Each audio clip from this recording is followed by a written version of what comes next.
kids were growing up, there was a tradition around our house of me reading The Night Before Christmas by Clement. We would gather on the sofa and I would read it. And when it was done, the kids knew it was time to go to bed and wait for Santa Claus, St. Nicholas, to come. In honor of that tradition, I wanted to record this for them if they wanted to relive it a little bit, but especially for my grandkids. And who knows, if it hangs around, maybe my great-grandkids. And anyone else that needs someone to read a Christmas story to them. Without further ado, 'twas the night before Christmas by Clement. 'Twas the night before Christmas, when all through the house not a creature was stirring, not even a mouse. The stockings were hung by the chimney with care in hopes that St. Nicholas soon would be there. The children were nestled all snug in their beds, while visions of sugar plums danced in their head. And Mama in her kerchief and I in my cap had just settled down for a long winter's nap. When out on the lawn there arose such a clatter, I sprang from my bed to see what was the matter. Away to the window I flew like a flash, threw open the shutters and threw up the sash.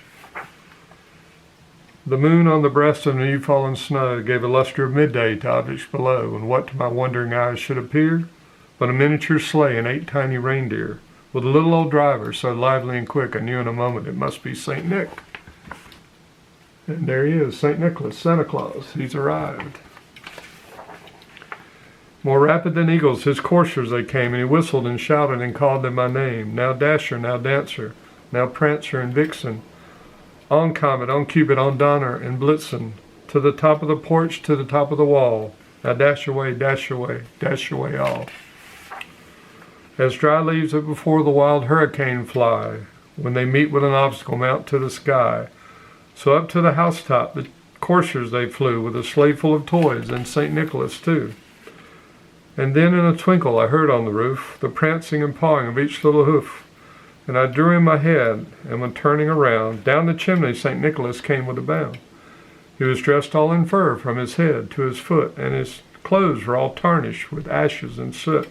A bundle of toys he had flung on his back, and he looked like a peddler just opening his sack. And Santa Claus, St. Nicholas, is here in the house. His eyes, how they twinkled, his dimples, how merry. His cheeks were like roses, his nose like a cherry. His droll little mouth was drawn up like a bow, and the beard on his chin was as white as the snow, kind of like mine. The stump of a pipe he held tight in his teeth, and the smoke he encircled his head like a wreath. Don't smoke, guys. He had a broad face and a little round belly that shook when he laughed like a bowl full of jelly. He was chubby and plump, a right jolly old elf, and I laughed when I saw him in spite of myself. A wink of an eye and a twist of his head soon gave me to know I had nothing to dread. He spoke not a word, but went straight to his work, and filled all the stockings, and turned with a jerk. And laying a finger aside of his nose, and giving a nod, up the chimney he rose. He sprang to his sleigh, to his team gave a whistle, and away they all flew like the down of a thistle. But I heard him exclaim as he drove out of sight, "Merry Christmas to all, and to all a good night. Ho, ho, ho." Merry Christmas. Night before Christmas, Clement and me, Scott Poole.